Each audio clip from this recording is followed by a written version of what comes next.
Bienvenidos a este programa especial de Cita en Uruguay, en donde vamos a tener el placer de entrevistar a don Antonio Ramírez de Arellano, rector de la Universidad de Sevilla. Muchísimas gracias por atendernos, don Antonio. Toma asiento, por favor. Muchas gracias.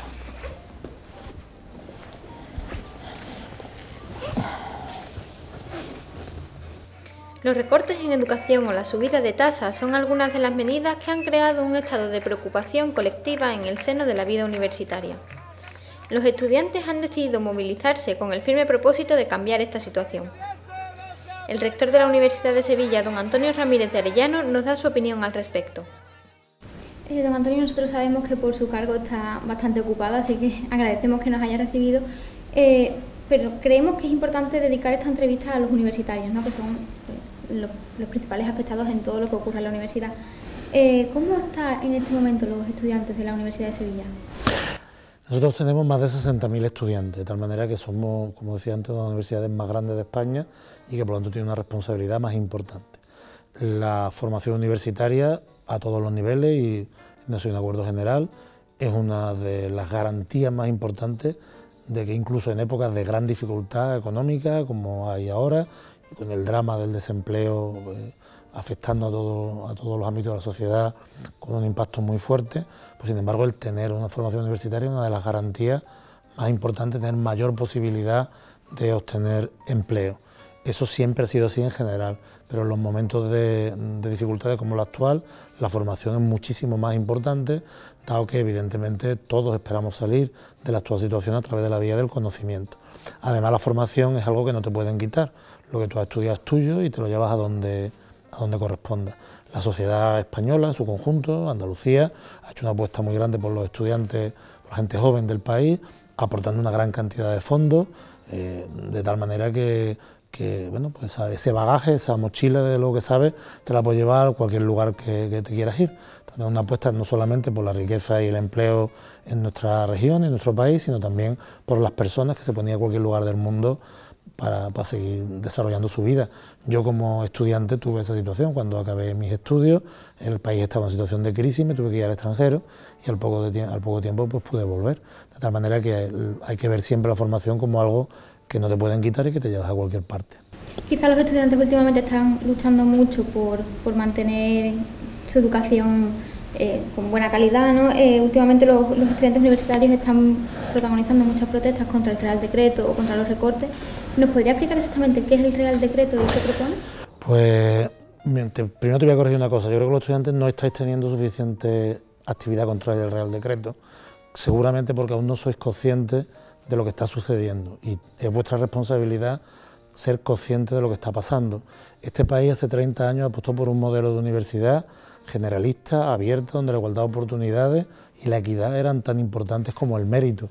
El mérito es uno de los elementos más característicos del mundo académico. Eso suponía que cualquier persona, o ha venido suponiendo que cualquier persona, con independencia de sus recursos o su origen social, podía acceder a una educación que le abre las puertas que antes te he indicado. Hoy en día hemos llegado a una coyuntura de dificultad económica que, en los términos prácticos, sin entrar en quién es el culpable ni perdernos en lo que a nosotros nos toca, en nada más que lo que nos es inmediato, supone una bajada de los ingresos públicos. La bajada de los ingresos públicos está relacionada con una menor actividad económica. Eso, es natural, supone que debemos entre todos hacer las cosas mejor y más barato y con más eficiencia. Supone que los profesores tenemos que ser más eficientes trabajando, el personal de administración y servicios también, los estudiantes tenéis que estudiar más y hacer mayores esfuerzos porque la sociedad así os lo demanda. Bueno, en ese contexto el Gobierno de España, que tuvo una mayoría muy notable en la elección del mes de noviembre y con toda la legitimidad, ha hecho unas propuestas que en principio están, según las manifestaciones del Real Decreto, orientadas a salvar la coyuntura económica en la que estamos. Sin embargo, no solamente se reducen a eso, sino que además proponen unos cambios radicales en el modelo de universidad que evidentemente deberían ser objeto de un debate amplio con la comunidad universitaria, con los representantes de los profesores, de los estudiantes, de los empleados públicos, con las comunidades autónomas, en tres facetas. La primera de ellas es que el Gobierno se arroga el establecimiento de un conjunto de criterios para poder poner en marcha universidades, centros, departamentos, títulos, cuestión que hasta ahora recaía en las comunidades autónomas. Va en menoscabo de la potestad que tenían las comunidades autónomas para hacerlo. En segundo lugar, se establece un marco de dedicación del profesorado en el que, al contrario de lo que uno podría pensar, que es trabajar más horas, trabajar más, en el fondo se eliminan horas de dedicación a unos profesores, se les ponen a otros, de una manera que está, desde mi punto de vista, hecha a brochazo, es decir, sin la reflexión suficiente, con la excusa de que se quiere potenciar la investigación. Realmente lo que se está haciendo con la norma nueva es potenciar o reconocer la trayectoria investigadora.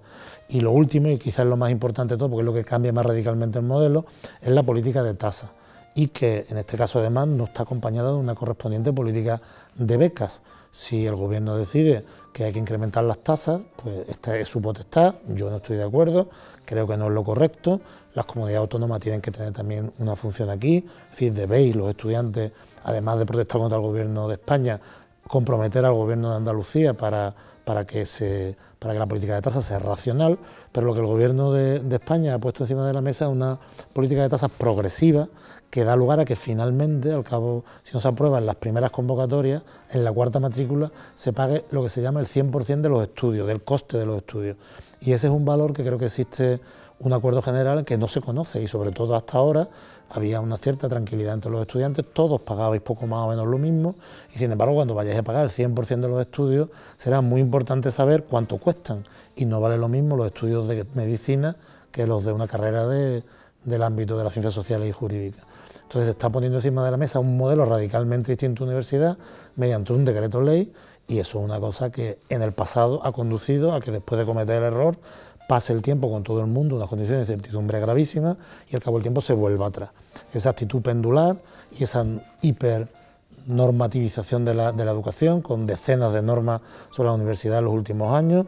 En los últimos 10 años ha habido 2 leyes orgánicas de universidades, decenas de reales decretos, 3 normativas de doctorado. Ahora el gobierno vuelve a actuar de esta manera, anuncia que una comisión de expertos va a cambiarlo todo. La realidad es que esto es una posición que, hecha de esta manera, no está justificada por la coyuntura en la que tenemos, porque lo que probablemente pongamos sea confusión, dificultades, y tengamos que volver para atrás. En definitiva, que es el momento de que toda la comunidad universitaria, digamos, rechacemos esta oferta que tenemos de perder nuestra cohesión y enfrentarnos los unos con los otros, porque nos preguntemos cuánto cuesta tu título, cuánto trabajas tú o cuánto estudias tú, y rechacemos esta posición del gobierno, tanto en la forma como en el fondo. ¿Quizás cree que el gobierno debería apostar más fuerte por la educación y centrarse en recortar en otros sectores?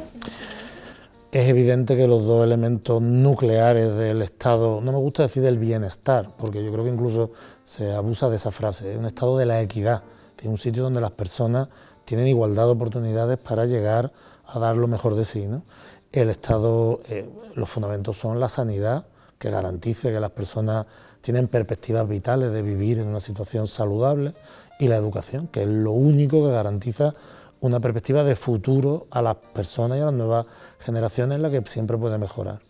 Esos dos pilares se tienen que ver con mucho cuidado y se tienen que tratar con una enorme generosidad, en cuanto a que, por muy mayoritaria que sea tu posición en el Parlamento, hay que siempre ir a los otros partidos, a los colectivos, e intentar generar una posición que no nos obligue en pocos años a desandar lo andado, y que no nos obligue a perder el tiempo que deberíamos, en una situación de crisis como la actual, dedicar a rendir más a la sociedad, ¿no? Don Antonio, nosotros, para intentar que esta entrevista llegase a todos los universitarios posibles, hemos planteado una pregunta en Twitter. Queríamos saber qué le preguntarían al rector. Hemos comprobado que la mayoría de los universitarios nos trasladaban su preocupación por la subida de las tasas que usted comentaba antes. ¿Estamos asistiendo a una privatización de la universidad? Yo creo que eso es un error, y además es algo que debéis ver como algo que hay que reformular. Yo he estado muy cerca de vosotros en los últimos tiempos, de los estudiantes, en la campaña electoral como rector y con anterioridad por mi función como vicerrector, y hay una excesiva verbalización de la palabra privatización, y os estáis, desde mi punto de vista, equivocando. El gobierno ha dicho que sobran universitarios, no ha dicho que sobran universitarios en las públicas, ha dicho que en España sobran universidades, no ha dicho si públicas o privadas. Es decir, el ministro de Educación ha dicho que no apuesta por la educación superior. Entonces, evidentemente, cuando las universidades públicas van a poder cobrar hasta el 100% de los costes, realmente no hay miedo a la privatización, porque llegado el caso que tengas el dinero, te irás a una pública, que es donde se da una formación mucho mejor que en una privada, ¿de acuerdo? Pero que esto es tan insensato como pensar que a una persona que vaya a la sanidad pública, si le damos una cura y nos parece que no la ha curado del todo, le empezamos a cobrar más hasta el 100% de los costes. ¿De Entonces, ese no es el problema. Lo que realmente está pasando es que se está reformulando el modelo de universidad, donde la privatización o no privatización es un problema secundario. Entonces, es muy conveniente que los estudiantes os alejéis de las posturas simplificadoras o maximalistas de una pancarta y estudiéis en profundidad lo que está sucediendo.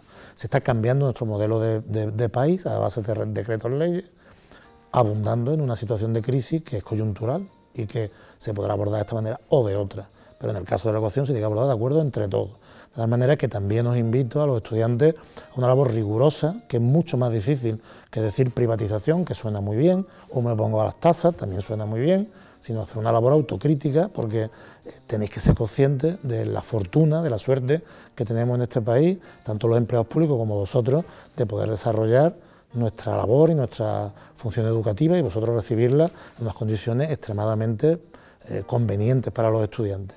Pero eso no quita que haya que ser autocomplaciente, o sino que al revés, hay que demandar, hay que ponerse delante de las autoridades a exigirles, pero primero exigiéndonos a nosotros mismos.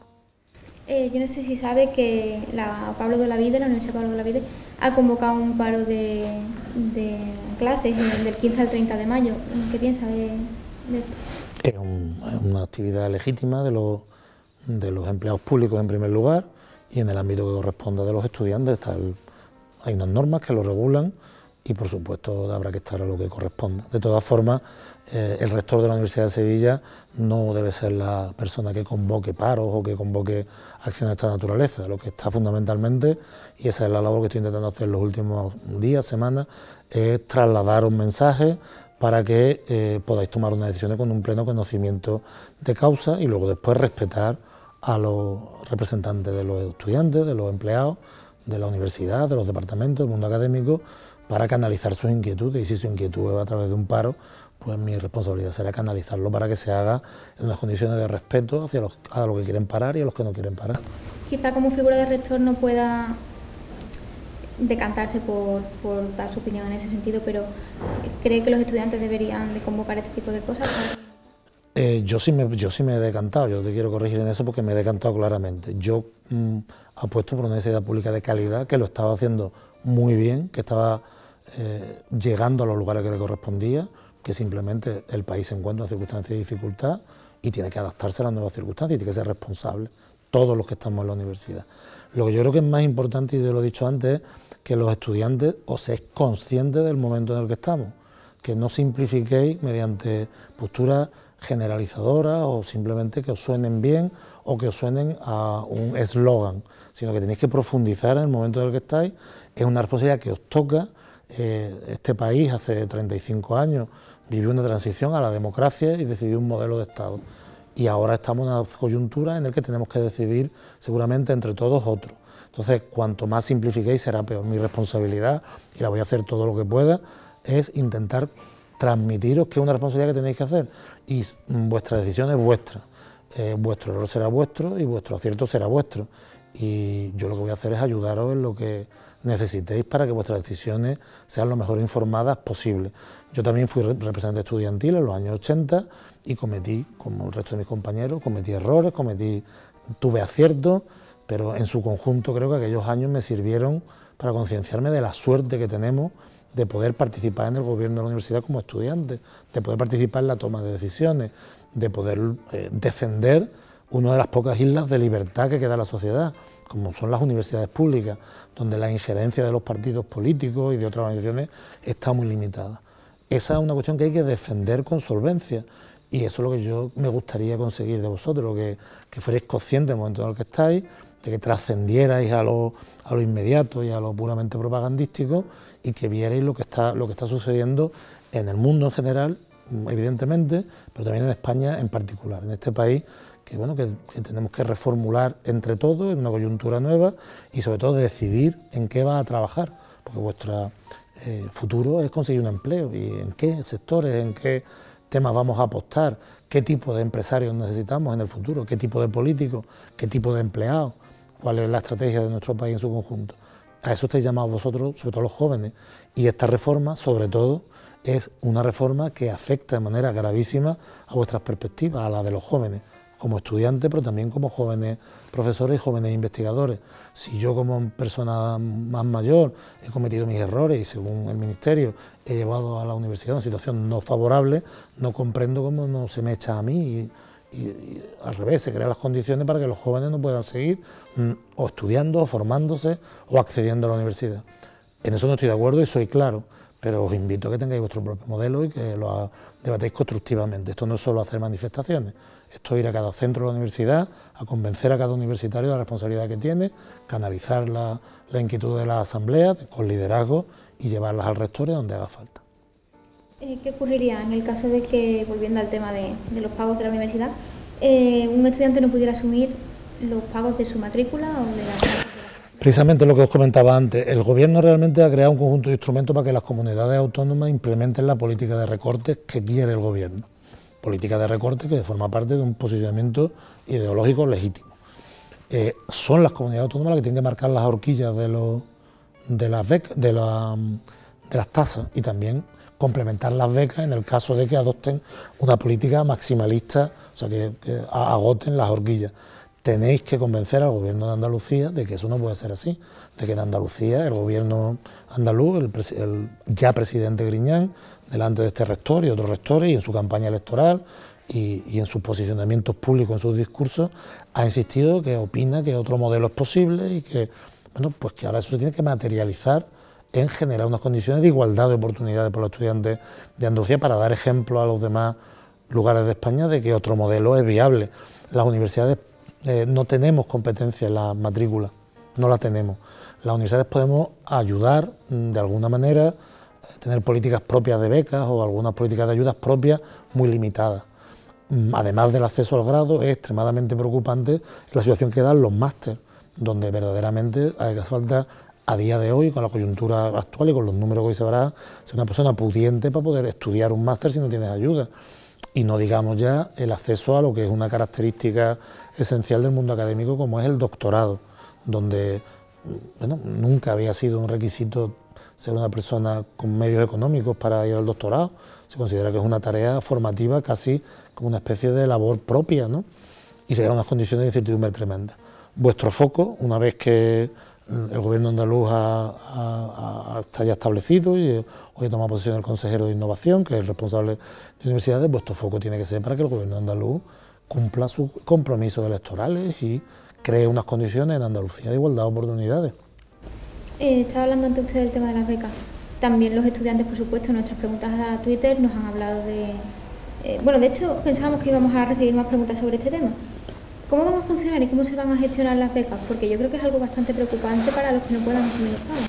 Correcto. Y de nuevo aquí, las universidades públicas no somos las que gestionamos la política de becas. Simplemente,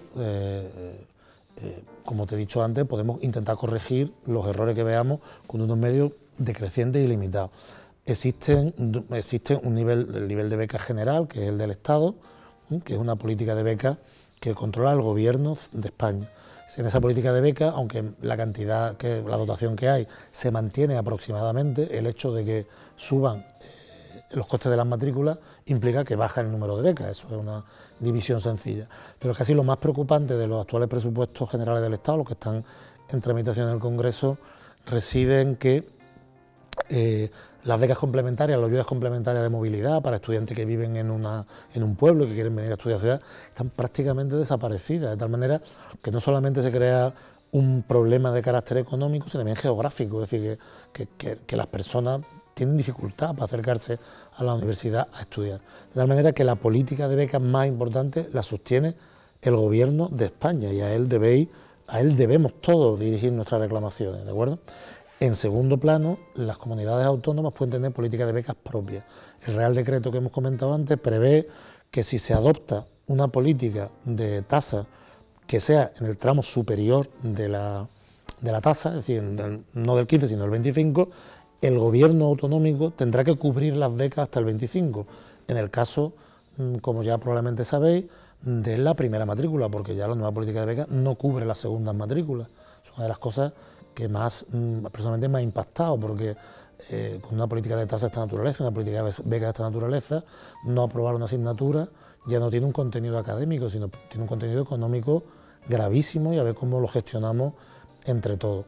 En definitiva, que de nuevo, igual que te he dicho antes que la política de tasas depende de la comunidad autónoma, la política de becas sobre todo depende del Gobierno de España y las universidades, y ese es mi plan, a la vista de qué posicionamiento tenga el Gobierno de Andalucía, será intentar corregir para crear unas condiciones que premien la igualdad de oportunidades y la capacidad de los estudiantes académica, no económica, ¿no? Se está hablando de que uno de los requisitos para conseguir una beca va a ser tener una nota mínima, ¿no? ¿Cómo ve esta medida? Las notas mínimas que se hablan son un 5,5 en el primer acceso, luego un 6. Estas cuestiones me parecen secundarias frente al hecho de que no hay becas para las segundas matrículas, y eso sí que me parece verdaderamente grave. En unas condiciones de la situación en la que estamos, de dificultad económica, puede haber una lógica subyacente en pedir más requisitos académicos. Lo verdaderamente más inquietante son los económicos, así que yo pondría eso en segundo lugar. Y sobre todo, como te he comentado, el tema de que la segunda matrícula ya no está becada, bajo ningún concepto. Entonces es una cosa que cambia radicalmente el modelo, y como te decía al principio, sorprende que el Gobierno no se haya aproximado ni a las comunidades autónomas, ni a las universidades, ni a los representantes legítimos de los estudiantes, el Consejo de Estudiantes. Esa es la situación en la que tenemos, y yo creo que es uno de los errores fundamentales del planteamiento que tenemos. Me parece que voy a conocer la respuesta de la siguiente pregunta, pero aún así, ¿cree que se va a invertir en infraestructuras o investigación para las carreras de ciencias? Vamos a ver, el 50% de un número no es cero, si ese número no es cero, ¿vale? De partida. Hay recortes y seguramente se vea un contexto general de rebaja, pero espero que no se convierta en cero. Desde el punto de vista de la investigación, seguro que no bajará a cero, será un recorte importante en investigación. Y en infraestructura, yo como rector de la Universidad de Sevilla voy a combatir una idea que está generalizada, y es que, que las infraestructuras de las universidades públicas andaluzas ya están concluidas, que ya están arregladas. La Universidad de Sevilla es la universidad más grande de Andalucía, y nuestro programa de reforma de nuestra infraestructura debe continuar porque está a la mitad. Tenemos el primer plan de infraestructura que ha permitido la nueva Facultad de Derecho, la nueva Facultad de Ciencias de la Educación, etcétera, etcétera, ¿no? Y ahora íbamos a afrontar el siguiente con farmacia, politécnica, medicina, arquitectura, aparejadores, en fin, Entonces eso tiene que continuar. Nuevo contexto de mayor dificultad, seguramente las inversiones tendrán que ser más lentas, pero no pueden parar. Yo me he comprometido en mi programa de gobierno a no parar ningún proyecto, impulsarlos todos y dedicarme de manera muy exhaustiva a buscar la financiación que antes tenía garantizada a través del Plan Plurianual de Inversiones. No solo los alumnos nos han trasladado sus preguntas, también hay profesores, por ejemplo, un profesor de la Facultad de Comunicación nos preguntaba qué ocurriría con los jóvenes profesores que, además de su carrera profesional docente, quieren seguir con su carrera como investigador. Pues es lo que te comenté al principio, tal como se ha planteado la estructura de dedicación del profesorado, se premia sobre todo la trayectoria académica, es decir, tienen exenciones de docencia, y eso también es preocupante, que se plantee la investigación y la docencia como dos realidades que se contraponen, cuando en el mundo universitario tienen que ser conjuntas. Y más, llevado al extremo, la realidad es que la universidad existe porque hay estudiantes que son personas adultas que llegan a las 8 de la mañana un lunes y se sientan en un aula y aparece un profesor y les da clase, porque estas personas adultas quieren aprender, de tal manera que sin eso no hay universidad. La realidad es que el decreto crea una situación absolutamente extraña, porque justamente los investigadores más jóvenes que están desarrollando su carrera, que son más activos, o no queda claro o queda muy claro que tienen que dedicarle muchísimas más horas a la docencia, tantas que prácticamente su actividad investigadora quedaría pues muy dificultada o muy mermada. Por otro lado, esto es completamente ajeno a lo que sucede en el resto del mundo. O sea, una cosa, el único país del mundo donde no se apoya a los investigadores jóvenes que tienen proyección, ¿no? Entonces, esto es una cosa que me parece una de las partes menos afortunadas del Real Decreto, porque deja precisamente a las personas que deberían tener, que son los que verdaderamente mueven el sistema de investigación, en unas condiciones que no les permite rendir adecuadamente. Y sin embargo, si eres muy mayor y has desarrollado una labor medianamente comprometida, pues tienes que dar menos clases. Y la pregunta es ¿por qué? No me lo termino de explicar, sobre todo sin matices, ¿no? Sin ningún matiz que permita a las universidades decir, bueno, espérate, porque yo creo que esto se puede hacer de otra manera.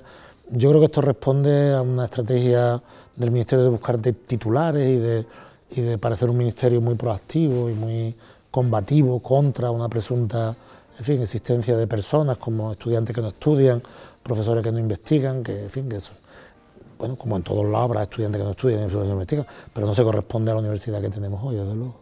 ¿Cree que los planes de estudio, los cambios en los planes de estudio, como hace un par de años el Plan Bolonia, está perjudicando también al profesorado? Yo creo que en el Plan Bolonia, en su origen, en su corazón, lo que quería decir es que generáramos una estructura de estudios que fuera reconocible en toda Europa. Eso es lo que ponen los papeles. En este país, en España, se consideró oportuno desde los ministerios sucesivos que era una buena oportunidad para reformar las metodologías docentes en nuestro país, que se consideraban una metodología obsoleta, en el sentido de que bueno, se abusaba de la clase magistral, era poco participativo, se requerían metodologías vinculadas a la evaluación continua, etcétera, etcétera, que era el momento para hacerlo. Evidentemente eso requiere muchos más medios, hay que contratar más profesores, hay que tener aulas distintas. Los sucesivos gobiernos fueron apostando a esa línea y se pudieron hacer muchísimas cosas. La realidad es que eso hoy se ha quedado a la mitad del camino y nos hemos quedado todos en una situación de, bueno, esto no era... Entonces, hay que distinguir las situaciones. El espacio de educación superior como idea de crear un contexto común para toda Europa es una buena idea, ¿de acuerdo? Yo creo que eso es bueno y es un buen valor porque fomenta la movilidad de las personas y permite que tus estudios puedan ser reconocidos en Polonia. Ahora bien, la implementación que se ha hecho en nuestro país, desde mi punto de vista, ha adolecido, en primer lugar, del compromiso interpartidario para que se hiciera a tiempo y en forma y que diera tiempo a desarrollar el modelo. Se ha perdido la década del año 2000 a 2010, básicamente, y luego cuando llega el momento de terminar de implementarlo, de esas modificaciones metodológicas, no hay recursos para hacerlo. El resultado es pues, que nos hemos quedado a la mitad del partido. Y esto es muy insatisfactorio. Yo soy el primero que esto, en la medida que pueda corregirlo, como rector voy a intentar crear las condiciones para que haya al menos un movimiento en la dirección correcta. Eso también requiere un esfuerzo generoso por parte de los compañeros profesores y un esfuerzo de comprensión por parte de los estudiantes. ¿Cree que a lo mejor España estaría mejor con el plan antiguo de educación? Pues Eso radicalmente no. El plan antiguo es un plan absolutamente anquilosado en el siglo XIX. No creáis... O sea, yo os escucho mucho hablar de estos temas y escucho a muchos estudiantes hablar de que la estrategia de 2015 era un error y que la privatización, todo eso está totalmente desenfocado. Era una oportunidad para hacer las cosas mejor. El sistema anterior no era mejor que el que se proponía. El sistema anterior estaba basado en una enseñanza completamente distante del estudiante, donde no había una situación comprometida de relación de los estudiantes. Eso a mí no me gustaba, me parece que no era... Ahora bien, vamos a transformar la pregunta a otra dirección. ¿Ha merecido la pena el esfuerzo?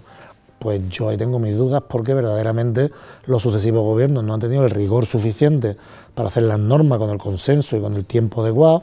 Y en segundo lugar, cuando llega el momento de terminar de implementar el sistema, nos hemos encontrado un ministerio que opina que lo hacemos todo muy mal y que sobran estudiantes y profesores de la universidad. Entonces estoy muy insatisfecho, la realidad es esa. Pero no mitifico lo anterior, porque lo anterior es una época, yo la he conocido muy bien, he sido profesor y alumno en aquel contexto. Y os aseguro que no es lo correcto. También he sido profesor y alumno en el extranjero y con este tipo de modelos y es lo correcto. Lo que sucede es que requiere medios, requiere inversiones, requiere profesores, requiere que los estudiantes se comprometan más, pero eso sucede con el tiempo, no con una varita mágica y no de la noche a la mañana. ¿Y estará preparada España para que los graduados en Bolonia, cuando terminen su carrera, los primeros que van a salir ahora, puedan tener la formación de calidad que...? Absolutamente sí. De nuevo, no mitifiquéis la situación anterior. La formación que se da en la Universidad Española es de la mayor calidad. Simplemente los Erasmus que os vais por el mundo lo conocéis. Los Erasmus de toda Europa que vienen de España lo hacen porque la formación es de calidad. Y vamos a mejorar, y hemos mejorado. Lo que sucede es que teníamos una expectativa aún más alta y ahí tenemos que seguir reclamándola. Pero de nuevo os pido que no caigáis en el catastrofismo o en el derrotismo.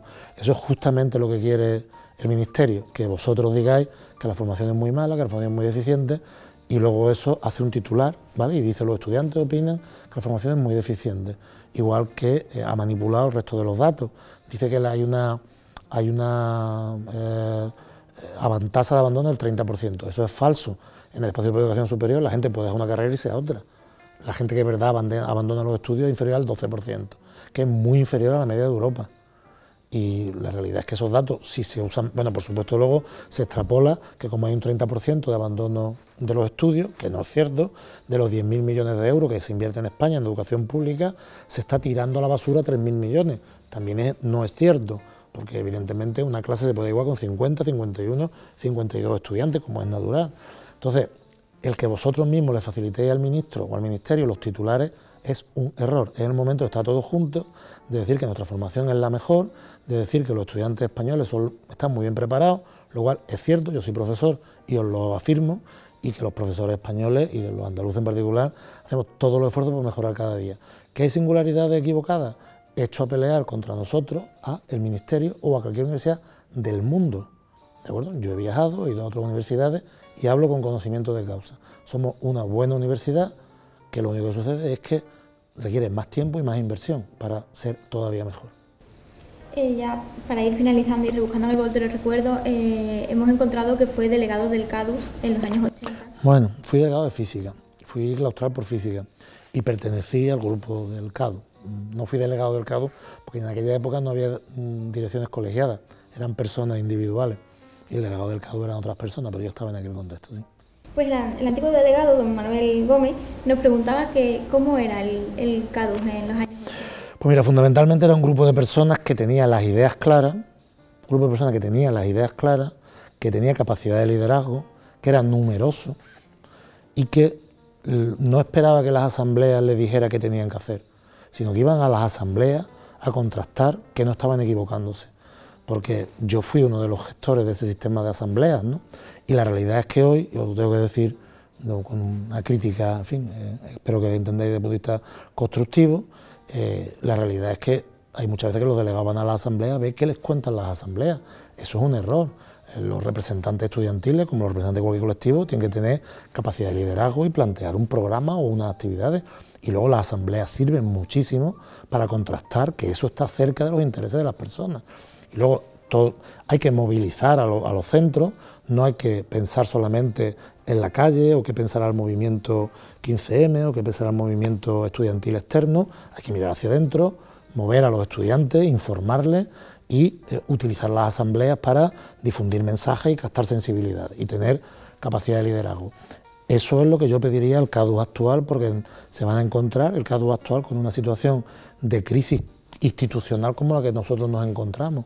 Era una situación muy parecida, estábamos reformulando la universidad y en aquel momento esas personas, yo era un representante pero no era uno de los líderes principales, esas personas que sí lo eran, tenían una universidad pública en la cabeza, sabían que su principal reto estaba dentro de la universidad, no estaba en la calle, no estaba en la pancarta ni en el titular, y es un trabajo durísimo y lo hicieron bien.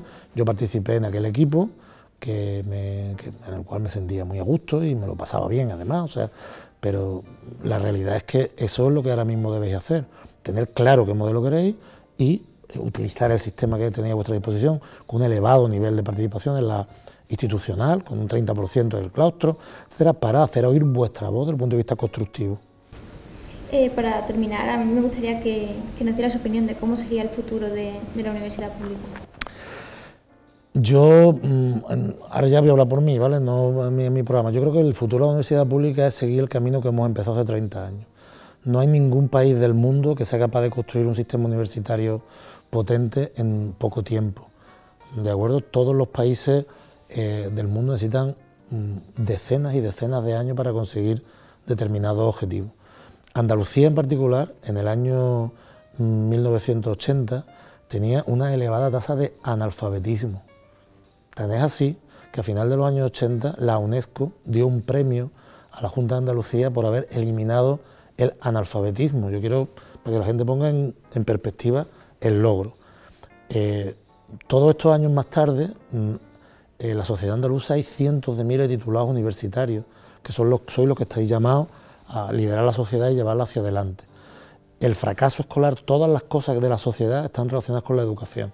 El fracaso escolar, hoy en día, el fracaso escolar no en la universidad, sino en el colegio, sucede en 1 de cada 25 niños si los padres tienen formación universitaria, padre y madre. Y sucede en 1 de cada 4 niños si los padres no tienen formación universitaria. pero hace 30 años era 3 de cada 4 niños en el caso de que no tuvieran formación universitaria. De tal manera que es un largo camino que requiere una enorme cantidad de esfuerzo y de compromiso. Esta sociedad ha optado por un tipo de universidad que yo creo que es valiosa, que es la que está abierta a todo, que está presidida por la igualdad de oportunidades. Y yo lo que creo es que entre todos debemos intentar continuar ese camino y con el tiempo dará muy buenos frutos, porque ya los está dando, no es que yo me lo esté inventando. Desde el punto de vista formativo, ya te he comentado cómo se recibe a los Erasmus, yo mismo cuando trabajaba en el extranjero como un nivel normal y equiparable a cualquier otro país. Pero es que en investigación España ya es la 9ª potencia mundial en producción científica, está generando cada vez más patentes, cada vez más conocimiento.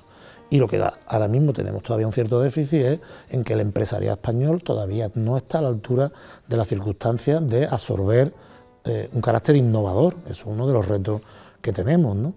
Y bueno, eso se resuelve con el tiempo y con los recursos que se emplean. La universidad que yo veo en el futuro es la que continúa esforzándose cada día, la que es muy respetada por la sociedad como es hoy, y desde luego no está en el pim pam pum mediático ni en el pim pam pum político, sino que es respetada por los partidos políticos, se la considera fuera de la guerra política y donde los estudiantes estudian muchísimo, los profesores trabajamos muchísimo y rendimos todos muchísimo, en fin, en función de algo la sociedad apuesta por nosotros. Bien, pues muchísimas gracias, don Antonio. A ti.